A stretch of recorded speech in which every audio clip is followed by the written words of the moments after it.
The field is quiet now. But soon it will roar with life once more. For months, they've been preparing, pushing their limits, sharpening their skills, building strength to give everything for their schools and for the pride of their town. Will they be ready to write a new chapter? I'm feeling alive. I feel so alive now. I know it's my time to shine. So lift me higher.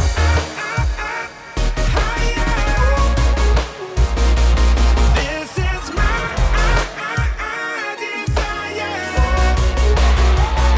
So lift me higher.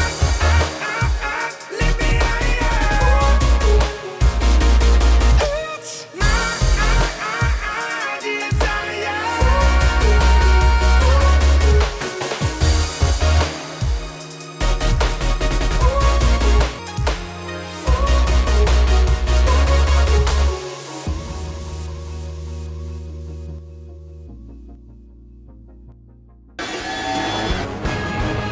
Crossroads Football Live Preview Show, presented by Victory Kia, where South Texas football comes alive. Sports Director Max Williams. Sports Reporter Zach Brown. Sports Reporter Ray Robinson.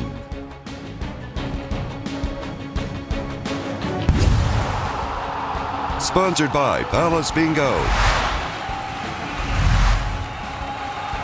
Victoria All Sports. Frost Bank.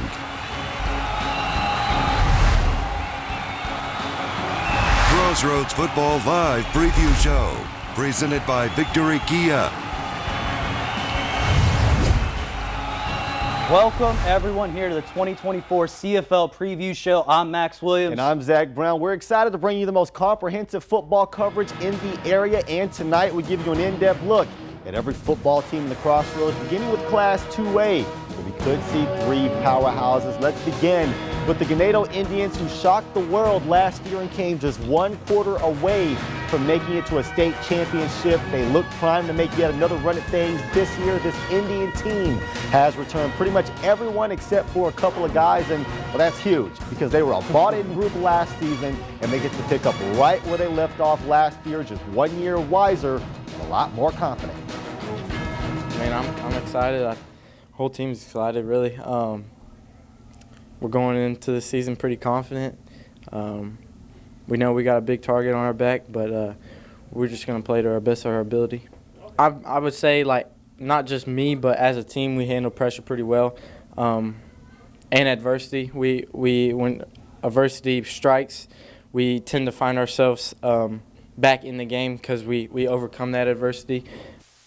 I know it's two totally different sports, but that Indian baseball team also nearly made it to state. Those were a lot of the same kids. They're about as battle-tested as can be. They are primed to be a top dog in Class 2A. What are we talking about? Some baseball here? We're talking about baseball. Show, We're talking about playoffs. Man. It's football time, man. It's football preview show. Man, Ganado, like we just talked about, they're one of those teams that can make a run for the state title. But one team that could stand in the way would be the Refugio Bobcats. They're no longer in the same district. Due to realignment, maybe they'll meet up in the postseason. Refugio, they lost some insane speed at the wideout position last year. They lost 4-star Ernest the Flash Campbell, who did track as well, Zach, and a few other receivers on the team. So the quest remains the same for Refugio, who enters the season. They're still ranked at number 1 by some and at number 2 by others. 25 News Now sports reporter Ray Robinson was at Refugio Bobcats scrimmage versus Goliad. He has a look at what the Bobcats are in the mix for a state title with their first-year head coach, Drew Cox. Max and Zach, the Refugio Bobcats are one of the premier teams in the CFL. Many preseason polls got them ranked as number 1 and number 2. And if you attended today's scrimmages here at the Bobcat Stadium, you can most certainly see why they're favored. One of the reasons why the Refugio Bobcats are one of the favorites to come out of their division is senior running back and middle linebacker Jordan King, who is very confident in his team going into the season. I'm just real confident in our team, what we can do, and I just believe we can win it all. Not really. As a Fury, we're just used to always having a target on our back, and we just coming in and playing everybody how we'd play anybody else. The good teams and the bad teams, we just play hard and physical and just play our ball. Senior quarterback Keelan Brown was most certainly excited about the wide receivers joining the roster. He was also very vocal about his role in leading the young guys and the team as a whole. Yeah, every leader knows, leading a pack, especially as a quarterback, it's not going to be easy. We're always going to have some ups, we're going to have some downs. But, I just stay true. I trust in God. God always has a plan. And, I'm just doing my best that I can to lead this team. Okay. Losing to Ganado last year, we definitely got an icky taste in our mouth, and this team is hungry. We're hungry, man. Going in the weight room, lifting weights, coming out here in the heat of the day at practice, we're so hungry. Ray Robinson, KAVU TV 25 News Now, Sports. So we've touched on Ganado, we've touched on Refugio, but another Crossroads 2A powerhouse, that being the Shiner Comanches. They were in a rebuild stage last year, but really came into their own as the season went on. Shiner went 2 rounds deep in the postseason. I guess that's what a rebuild is. They had a first-year starter at quarterback in Carson Schutte. They have also been placed into a new district, joining other Crossroads squads in Louise and Yorktown. The Comanches led by the legendary Daniel Bedeker. They're returning their quarterback in Carson Schutte. They're also returning 7 starters overall on that offense and 8 on that defense. Shiner is also now 2A Division II. Look for Shiner to return to prominence and make a lot of noise this year. All right, Zach, so we talk about Shiner, but now let's go to the Bloomington Bobcats, who athletics program, they took definitely a huge leap from last year in terms of really turning things around, and they'll now have to continue and grow with the new head coach. A familiar face in Lane Chance, who is the defensive coordinator, and last year, and the coaching staff led some pretty strict practices, and they're trying to focus more on discipline and fundamentals for a team. And Zach, we know that's very important in football, to focus on the fundamentals. The Bobcats, they won their first district game in a decade last year, what seems to be a sign of better things to come in the future. The boys have been grinding this year, and they're trying to turn that corner to play some November football. And we're just working really, really hard and just getting out here and just competing, going against each other. We're hitting the weight room before we're coming out here. It's hot. The kids they're grinding and getting through everything, and we're just trying to create competitions because we got a bunch of really young kids. So we're just getting out here and we're just trying to compete and get after each other. We just got to keep working. We've been working real hard already. We just got to push ourselves even harder and harder every single day. Bloomington, they want to hit the ground running from last year. They look to start off fast this year as well.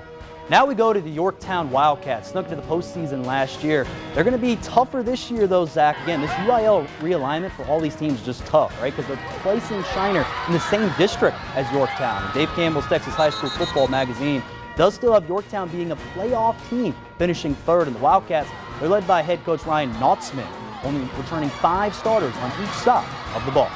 All right, in that same district, the Louise Hornets projected to finish 4th in that district. That also consists of Shiner and Yorktown. Dave Campbell projects the Hornets to make the postseason, finishing just ahead of Charlotte and Pettis. Coach Manny Freeland's team only returning 4 starters on each side of the ball. They've got some work to do, but one of those starters that is returning, quarterback Connor Gonzalez, who's a 2-year starter, so he should be ready to go. I hope so, Zach. And again, we'll try to be ready to go because after this break, we're going to highlight some Class 3A teams and again, look at some other teams in the 2024 season. We'll be right back. All right, there it is. Welcome back, everyone. We talked about the loaded Class 2A that could see 3 of our area schools here, Zach, make deep postseason runs. But now we turn our page to Class 3A, who had a team make it to the state championship game last year. That's going to be the Tidehaven Tigers, who fell just short in the title game last year as they made their first state championship game in the first time since 1980. The Tidehaven Tigers had one of the best defenses in the state of Texas last year, but graduated a few outstanding seniors. And of course, on the offensive side of the ball, their big 4-star running back is now at Baylor University, Zach, as a Baylor Bear. So Tidehaven Tigers, they have a lot of holes to fill and need questions answered if they want to make another deep postseason run. We're replacing, we got some young fellas that are going to replace him. So week to week, we're just going to look to get better and get them more experience. I think our biggest thing is we want to peak come playoff time. Be nice to peak maybe a little before then in district, but goal is get in them playoffs and have those boys with enough playing experience to get us to play on that level to where we can contend for maybe a 4-round, 5-round deep run. Tidehaven, they kick off the season against the Pulaski Sharks coming up the first week. All right, well, we've also got a pair of Lavaca County schools hoping to do some big things this season. They'll have to do so in maybe one of the toughest districts that this entire state got to offer. Let's go all the way out to Hallettsville. Very talented team. In fact, the quarterback, Jorian Wilson, just committed to Texas A&M. Don't kill me, for baseball. So he's obviously got a pretty good arm. The Brain was led by second-year head coach Levi Montgomery. That coaching staff leads some intense practices in this intense Texas heat. They enter the season as a preseason number 4 ranked team in Class 3A Division I. All right, Zach, but the other Lavaca County squad, the very interesting Yoakum Bulldogs, right? I mean, they feature 4-star wide receiver Xavier Barnett. They're not quite set at the quarterback position, and they need someone to find at the best athlete because their running back is their best athlete right now, Zach. But the Bulldogs, they're also losing a ton of starters, one on the defensive side of the ball, and they're also bringing back a couple of 3-starters as well.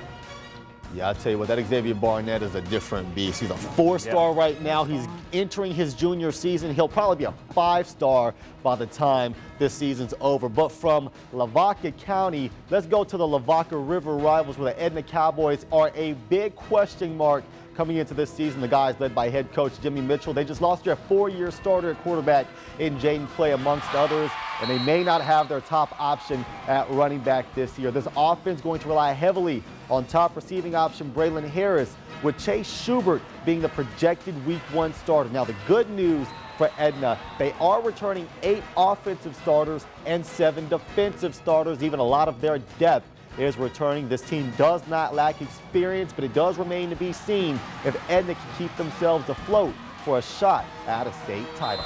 I think, Zach, Edna's going to be a team to watch out for the season. But the Industrial Cobras are also dealing with a bit of controversy at quarterback, just like Yoakum, right? After the graduation of star quarterback Ashton Garza, the Cobras are one of the scrappiest teams in the area, led by head coach Craig Narin.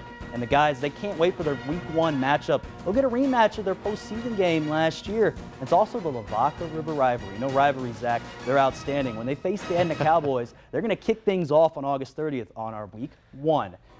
So I'll tell you what, that Lavaca River showdown last year, 10 out of 10 games. Then they met up in the postseason, 10 out of 10 game. Can't wait for this Week 1 matchup. But how about the team that actually won that district last year? Goliad was a pleasant surprise, knocking off the Edna Cowboys en route to a district championship. That is their first under head coach Kevin Salazar, who just took over a program that just 4 years ago, they were winless in district play. The guys were bought in, had a fantastic defense. They actually entered this season as a projected top 10 team in Class 3A, this according to Dave Campbell's Texas Football Magazine. But Goliad not quite sure who their quarterback is going to be. Head coach Kevin Salazar, likes both of his guys that are competing for that job. The Tigers were regional semifinalists last year, undefeated in district. Can they do it again?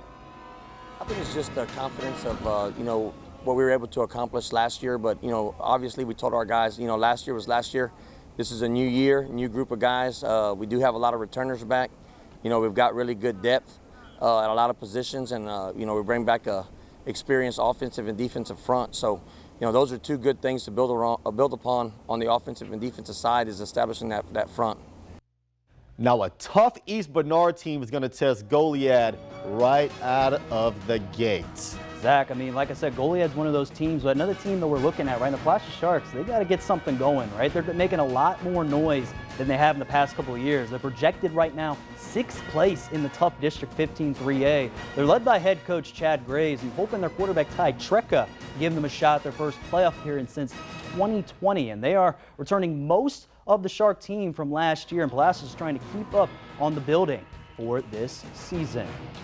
And stay with us here. We're going to be right back here to cover some more teams here on our preview show.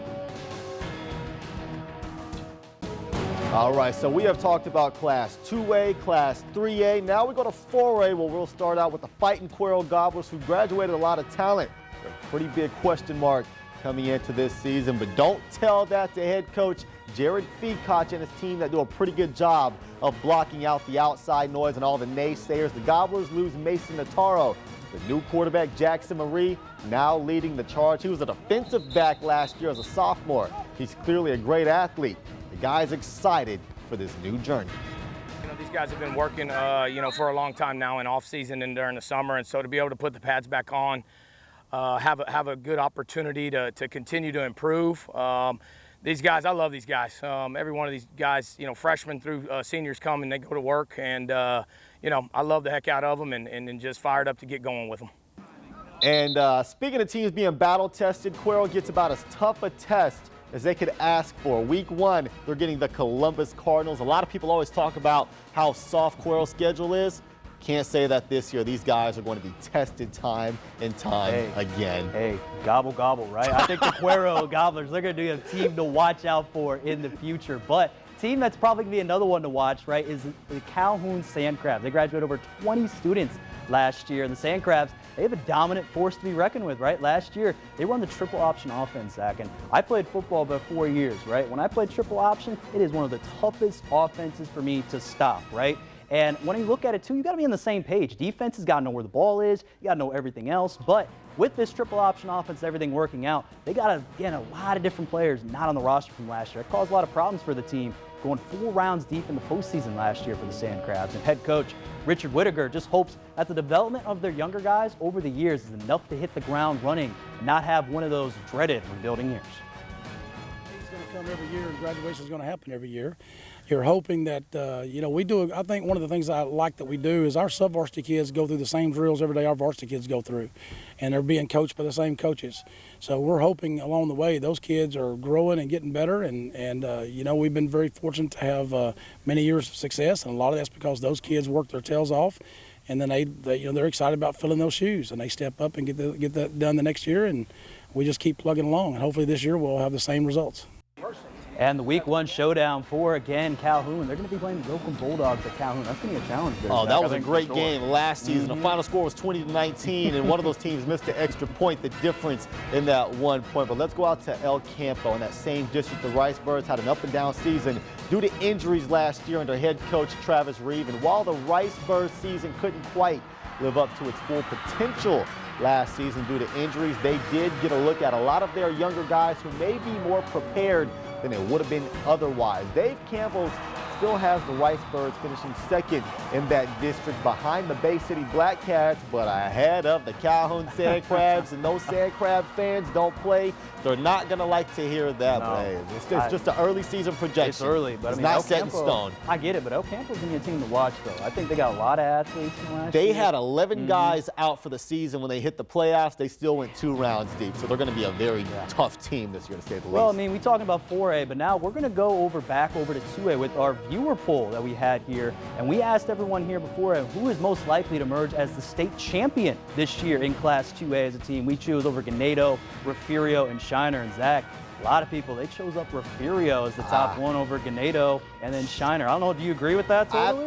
I do not, man. Refugio's about as good as it gets in the state of Texas, but I said this before Dave Campbell's ever said it. Ganado's going to win a state championship this year. They should have been in the state title game last year where they would have won state. And then, though, a lot of those same guys played baseball. They were 6 outs away from making it to a state title. There is no pressure. They're battle-tested. They're bought in. They're well-coached. I love Refugio. Ganado is going to be the state champion this year. I've said it for a long time. So Zach is disagreeing with the voters right there, right? He's choosing over there Ganado over Refugio. But we want to hear from you. Come to crossroadstoday.com/vote4sports. And each week we're going to have a sports poll. So we'll see if you agree with me and Zach, and we'll give our opinions as we go throughout the show in between our Friday CFL coverage. And we're going to keep it here. We covered, like I said, Class 2, 3, and 4A. And Zach, now we head to 5A, where there are 2 Victoria schools hoping to have huge seasons. We'll be back. All right. We're going to go to now Class 5A. We got 2 Victoria schools, right, Zach? They've seen a lot of change this offseason. Started with Victoria East Titans. They went 8-4 last season. A lot of impact players on the team, and one of them was quarterback Kason Coley, who last season, we know he's a 2-sport athlete. Baseball, we talked a lot about baseball players, you talked right? about me talking about baseball. Now I know, now I'm talking about baseball. How does that work out for a second? But getting back to us, right, also for Victoria East, they got a new head coach as well, John Ford, who knows moving to a new division will be different for the team. The Titans, they're fresh off a season in which they just won their first playoff game for the first time since 2016. There's 9 playoff teams on our schedule this year, and that north side of San Antonio, it's a different ball game. But these guys are, again, we're preaching physicality and execution, and these guys are really ready to rise to that challenge.